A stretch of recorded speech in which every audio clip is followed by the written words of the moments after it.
Welcome to our channel, where we bring you the most inspiring and life-changing stories. Today, you are about to hear a story that is not just about success. It is about struggle, pain, determination, and the power of never giving up. This is the story of a young boy who had nothing. Not a single penny, not a comfortable home, not even enough food to eat.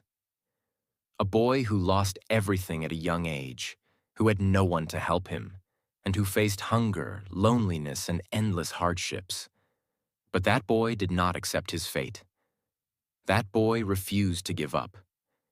He walked for 2 years, covering a distance of 470 kilometers, with no money, no food, and no shelter. He faced storms, hunger, and exhaustion, but he never stopped. That boy later became the founder of the world's most powerful luxury brand, Louis Vuitton. How did he do it? How did a homeless, hungry boy become the creator of a billion-dollar empire? How did he turn his pain into power and his struggles into success? Everything in this story is true. Every struggle, every success, and every detail. Watch the full story to truly understand the journey from nothing to ultimate luxury. Trust me, you won't regret it. This story isn't just inspiring. It's a powerful way to improve your English. With engaging storytelling, rich vocabulary, and real-life lessons, you'll learn naturally while enjoying an incredible journey. Now let's begin from the very start. In the year 1821, in a small village called Angers, France, a baby boy was born into a poor family. His name was Louis Vuitton, but life did not welcome him with comfort or wealth. From the moment he was born, he was surrounded by hardship. His father, Xavier Vuitton, was a carpenter, a hard-working man who built furniture and small wooden structures. His mother, Coronne Gaillard, was a hat maker who spent her days sewing hats for local women. They worked day and night, yet their earnings were barely enough to buy food. Louis grew up in a tiny wooden house with a leaking roof and cold, damp floors. Winters in Angers were brutal. Snow covered the village for months, and cold winds made life even harder.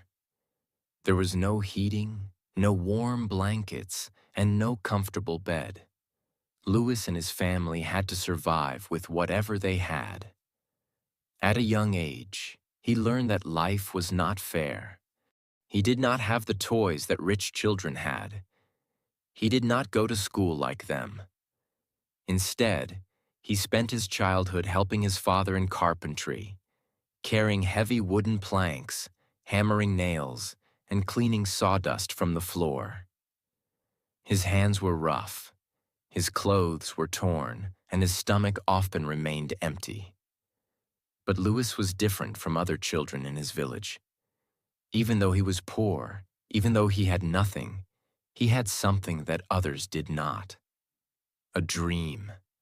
Every day, travelers passed through his village.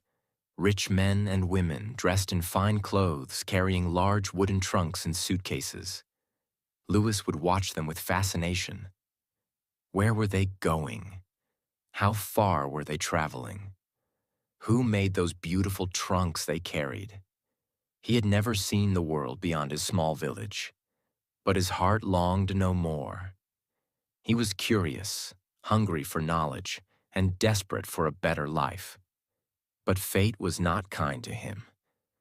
When Louis was just 10 years old, his mother fell sick. There were no hospitals in the village, no doctors to treat her. Day by day, her condition worsened. One morning, as the sun rose over the hills, Louis's mother took her last breath. She was gone. Louis stood by her grave, silent, unable to cry. His world had fallen apart. His father, broken by grief, became distant and cold. He no longer had the strength to take care of Louis. For the first time, Louis felt completely alone. But in that moment of pain, he made a decision. He would not stay in this village forever. He would not accept a life of poverty. He would leave. He would chase his dream. But how? At the age of 13, Louis had no money, no horse, and no food. Paris, the city of dreams, was 470 kilometers away. It was impossible. Or was it? One evening, as the village prepared for sleep, Louis packed a small bag. He had no map, no guide, only a dream. He did not tell his father. He did not say goodbye to anyone. Before the sun could rise, before anyone could stop him, Louis took his first step on the long road to Paris. He did not know what lay ahead. He did not know how he would survive. But he knew one thing. He could not stop. He walked for hours, then days, then weeks. His feet were sore, his body weak. Sometimes kind strangers gave him food. Other times, he went to bed hungry, lying under trees, using his bag as a pillow. He crossed forests, mountains, and rivers. He worked as a farm helper in small villages, earning food in exchange for labor. Rain soaked his clothes, winter winds burned his skin, but he never turned back. He was tired. He was starving, but he was determined. After 2 years of walking, struggling, and surviving with nothing but determination, Louis Vuitton finally arrived in Paris. But Paris was not the magical place he had imagined.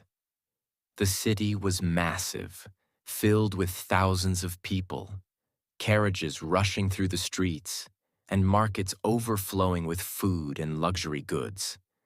The air smelled of fresh bread, roasted coffee, and perfume. Things Louis had never experienced in his poor village. But there was also another side to Paris. The streets were dirty, packed with beggars, thieves, and struggling workers who barely made enough to eat. The reality was harsh. Paris was not a place that welcomed the poor. And Louis had nothing. No home, no family, no money. He stood at the edge of the city, exhausted, his clothes torn, his feet bleeding from the long journey. His stomach growled, but he had no food. For the first time in 2 years, fear crept into his heart. Where would he sleep? How would he survive? The first night in Paris was the hardest. Louis found an empty wooden cart abandoned near a bakery. He crawled inside, pulled his small bag close to his chest, and tried to sleep. The streets were noisy. People laughed, shouted, and horses clattered against the stone roads. Rats scurried around, searching for food, but Louis was too tired to care. He closed his eyes, ignoring the cold wind biting his skin. The next morning, hunger forced him to wake up early. He watched as well-dressed men and women entered bakeries, buying golden loaves of bread and buttery croissants. The smell made his stomach twist in pain. He had no choice. He needed work. Louis walked from shop to shop asking for a job, but every time the answer was the same. No experience, no work, no connections, no chance, no money, no food. Paris was cruel to those who had nothing. Days passed, and Louis grew weaker. He ate scraps from the market, picking up leftover bread from the ground when no one was looking. His body ached. His clothes were dirty. He had never felt so alone. But he refused to give up. One evening, as the sun set over the city, Louis noticed a man struggling to carry a large wooden trunk into a shop. The man was sweating, his hands shaking from the weight. Without thinking, Louis ran forward and grabbed the other side of the trunk. The man looked at him in surprise but said nothing. Together, they lifted the trunk inside. The shop was unlike anything Louis had ever seen. Wooden trunks of all shapes and sizes lined the walls, some covered in leather, others decorated with brass locks and golden initials. It was a workshop, one of the finest in Paris. The owner of the shop, Monsieur Maréchal, watched Louis with sharp eyes. "You're strong for a boy your size," he said. "What's your name?" "Louis Vuitton, sir? What do you want?" Louis took a deep breath. This was his chance. "I want to work." Maréchal raised an eyebrow. "Can you make trunks?" Louis hesitated. "No, sir, but I can learn." The old man chuckled. "Everyone says that, but not everyone is willing to do the hard work." Louis's stomach clenched. He had come too far to be rejected again. "Give me a chance," he said, his voice firm. "I will work harder than anyone else." There was silence. Then Maréchal nodded. "Fine. You start tomorrow. But don't expect money yet. You work, you learn, and if you're good, then we'll talk about payment." Louis bowed. "Thank you, sir." He had done it. He had found a place to work. But this was only the beginning. The next morning, Louis arrived before sunrise. The workshop was freezing. The scent of fresh wood and glue filled the air. Tools were scattered across wooden tables: hammers, saws, chisels, and needles for stitching leather. Louis was assigned to sweep the floor, fetch tools, and clean up after the workers. At first, he didn't mind. He was just happy to be inside, away from the cold streets. But weeks passed, and he was still only doing basic tasks.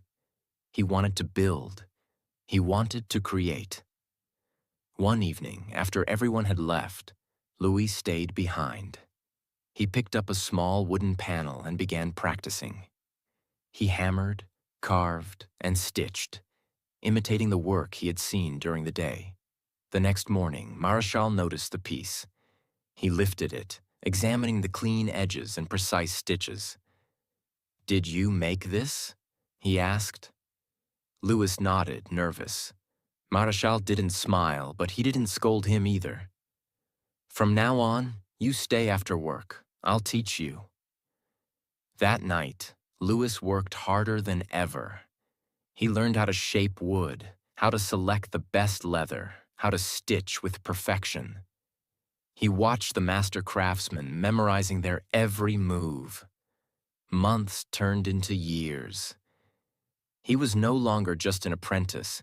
He was becoming a craftsman, and people started to notice. By the time Louis was 20 years old, his hands were no longer those of a poor village boy. They were the hands of a skilled artisan. He was faster than the other workers, more precise in his craftsmanship, and more creative with his designs. Nobles and wealthy customers began requesting him by name. "I want my trunk made by Vuitton." "That boy makes the finest trunks in Paris." His reputation grew. He was no longer just a poor worker. He was someone valuable. One day, a woman entered the shop. She was elegant, wearing a luxurious silk gown and a pearl necklace. But it was her name that changed everything. She was Empress Eugénie, the wife of Napoleon III, the ruler of France. She was not just another wealthy customer. She was royalty. Her silk gown shimmered under the golden chandeliers of the workshop. Her diamond earrings sparkled as she glanced around, unimpressed by the ordinary trunks lining the walls. But when her gaze fell upon Louis, her sharp eyes narrowed. "Are you the young craftsman they call Vuitton?" she asked, her voice smooth but commanding. Louis swallowed hard. He had worked for years, perfecting his skills, but nothing had prepared him for this moment. "Yes, Your Majesty," he replied, bowing slightly. She studied him for a moment, then turned to Monsieur Maréchal, the workshop's owner. "I need a trunk, but not just any trunk," she said. "I travel often, and my trunks are too heavy, too impractical. I want something elegant yet functional, something no one has ever seen before." Louis's mind raced. This was his chance. If he impressed the Empress, his name would spread through the entire country. But if he failed, he would lose everything. Louis had seen the problems with traditional trunks. Back then, travel trunks were bulky, round-topped, and difficult to stack. They were covered in thick leather, making them heavy and impractical. Most importantly, they were not designed for modern travel. But Louis had an idea, something that had never been done before. He stepped forward, his hands slightly trembling. "Your Majesty, what if I create a trunk that is light, elegant, and stackable?" he said. "A flat-topped trunk, covered in waterproof canvas instead of leather. It will be durable, easy to carry, and perfect for your travels." Silence filled the room. Marechal looked at Louis as if he had lost his mind. No one had ever dared to change the traditional design of a trunk. But Empress Eugénie tilted her head, intrigued. "A flat-topped trunk? Canvas instead of leather?" she repeated. "That is interesting. Can you do it?" Louis's heart pounded. "Yes, Your Majesty. I will create a trunk unlike any other." A small smile played on her lips. "Then do it, Vuitton. Impress me." For weeks, Louis worked day and night. He knew this was his moment to prove himself, not just to the Empress, but to the entire world. First, he designed the frame.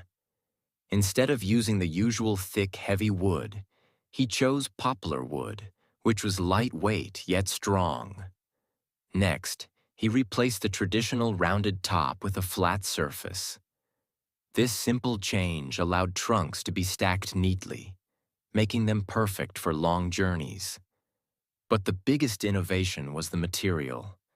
Instead of using leather, Louis experimented with a waterproof try-on canvas, a light gray, durable fabric that resisted moisture and stains. It was unlike anything seen before. Days turned into weeks. Louis barely slept. His hands were covered in cuts and glue. He skipped meals, too focused on making the perfect trunk. When the final piece was ready, it was breathtaking. The canvas shimmered under the light, smooth and elegant. The brass locks gleamed, securing the trunk tightly. The craftsmanship was flawless. It was not just a trunk. It was a masterpiece. The day of the presentation arrived. Louis stood in the grand hall of the Empress's palace, his heart pounding. Nobles and high-ranking officials whispered as they glanced at him, unimpressed by the young craftsman in simple clothes. The Empress entered, her gown flowing behind her like water. Her eyes fell on the trunk. For a long moment, she said nothing. Then she reached out, running her fingers over the smooth canvas. She inspected the locks, the stitching, the finish. Everyone held their breath. Finally, she looked at Louis.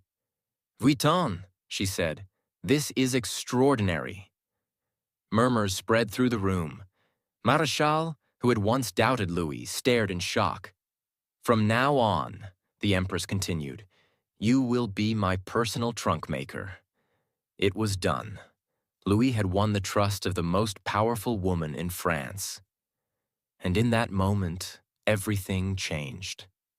The Empress's endorsement was more than just an honor. It was an opportunity. Suddenly, the elite of Paris wanted Vuitton trunks. Aristocrats, politicians, and wealthy travelers all placed orders. But there was a problem. Louis was still just a worker in Marechal's shop. No matter how talented he was, he would always be under someone else's control. He needed to break free. So, after years of loyalty, Louis made the boldest decision of his life. He left the workshop and started his own business. With the little money he had saved, about $1,000 in today's value, he rented a small space in Paris. The shop was modest, with only a few tools and a single workbench, but it was his. He hung a wooden sign outside: Louis Vuitton, Malatier, trunk maker. It was official. He was no longer just a poor village boy. He was a business owner. Starting a business was not easy. The first few months were brutal. Louis had no employees, no big factory, no safety net. Every trunk he made was handcrafted by him alone. He worked from sunrise to midnight, barely stopping to eat. And then, disaster struck. A massive war broke out in France. The Franco-Prussian War. The streets of Paris turned into battlefields. Wealthy customers fled the city, factories shut down, businesses collapsed. Suddenly, no one was buying luxury goods. Louis's shop, which had been growing, now stood empty. The orders stopped. The money stopped. He was on the edge of bankruptcy. For months, he fought to keep his business alive.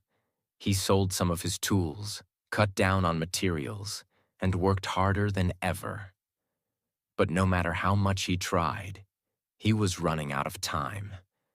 If things didn't change soon, he would lose everything he had built. Then, just when all hope seemed lost, something unexpected happened. The war ended. And when peace returned, a new era began. People wanted to travel again. They wanted style, elegance, and innovation.